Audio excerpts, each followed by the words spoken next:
আজ আমি কাতলা মাছের একটা রেসিপি করব পেঁয়াজ দিয়ে। সেই জন্য মাছগুলোতে নুন, হলুদ আর একটু কাশ্মীরি লঙ্কা মাখিয়ে রেখেছি। প্রথমে মাছগুলো আমি ভেজে নেব। তো মাছগুলো আমি ভেজে নিয়েছি। এবার ওই তেলেই 3টে আমি এলাচ ফোড়ন দিয়ে দিলাম, 1 কোয়া রসুন কুচি আর 2টো পেঁয়াজ কুচি ছেড়ে দিলাম।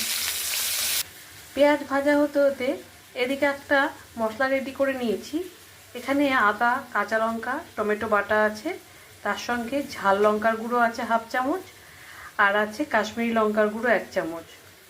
কিছুটা আমি দই নিয়ে নেব। আমি হলুদ গুঁড়ো দিলাম, স্বাদ মতো নুন দিয়ে দিলাম।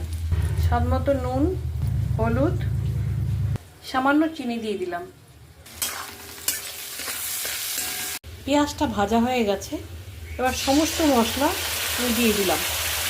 মশলা ধোয়া জলটাও দিয়ে দিলাম। সামান্য গরম মশলা দিয়ে দিলাম। সমস্ত মাছগুলো দিয়ে দিলাম।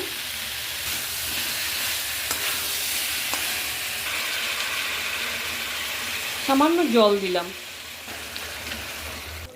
মাছের নুন মিষ্টি আমি চেক করে নিয়েছি, একদম সব ঠিক আছে। এবার আমি গ্যাসটা অফ করে দিলাম।